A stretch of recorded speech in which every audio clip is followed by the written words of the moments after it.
Robotic surgery అనగానే expensive అని చెప్పి అనుకుంటారు సార్, నిజమేనా? కరెక్ట్, డెఫినెట్గా.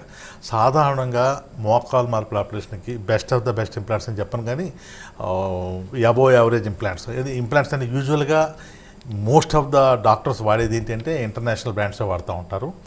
ఈ రోబోటిక్ కూడా సేమ్ ఇంప్లాంట్స్ సేమ్, కానీ ఏంటంటే ఈ మెషిన్ అన్నీ ఉంటాయి కదా, దానివల్ల ఇది టోటల్ నీ రీప్లేస్మెంట్ ఉందనుకోండి మామూలుగా, అది ఒక 3 నుంచి 3,30,000 దాకా సింగిల్ రూమ్ ప్యాకేజ్ అనుకోండి. అఫ్కోర్స్ ఒక 10,000 అటు ఇటు ఉంటాయి రకరకాల హాస్పిటల్లో వాళ్ళ ప్యాకేజెస్. రోబోటిక్ ఏంటంటే ఇంకొక 75,000 ఎక్స్ట్రా అవుతుంది. అయితే ఇన్సూరెన్స్ కవరేజ్ ఏమైనా ఉంటుందా సార్? ఇన్సూరెన్స్ రొటీన్గా ఉంటుందండి.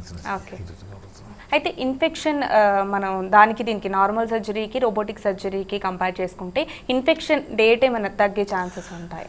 డెఫినెట్గా రోబోటిక్ సర్జరీలో ఏంటంటే బ్లీడింగ్ తక్కువ ఉంటుంది కాబట్టి ఇన్ఫెక్షన్ రేటు కొంచెం తక్కువ. రెండు ఏంటంటే ఈ సాఫ్ట్ టిష్యూ రిలీజ్ కొంచెం తక్కువ ఉంటుంది, దాంతో బ్లీడింగ్ తక్కువ ఉంటుంది.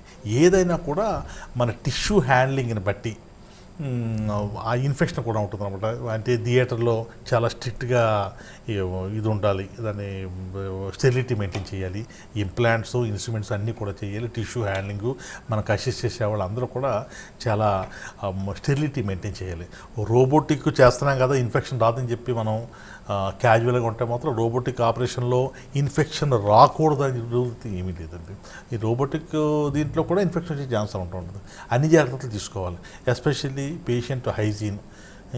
అంటే ఈ ఆపరేషన్ ముందు పేషెంట్కి ఎక్కడ కూడా అంటే చెములో ఈ మనం ఇన్ఫెక్షన్ కానీ, అదేవిధంగా ఈ పిప్పళ్ళు కానీ, గోరు చుట్టూ అంటాం కదా ఇది కానీ, ఎక్కడ కానీ చీము కురుపులు ఇటువంటి ఉండడం కానీ, ఈ ఫంగల్ ఇన్ఫెక్షన్లు అటువంటివి లేకుండా ఉండాలి. అంచేత ఆపరేషన్ ముందు ఎస్పెషల్లీ ఇంకోటి ఏంటంటే దగ్గు, కఫం ఉంటుంది కదా వాళ్ళకి, లేక urine tract infection, these are all very very dangerous అండి.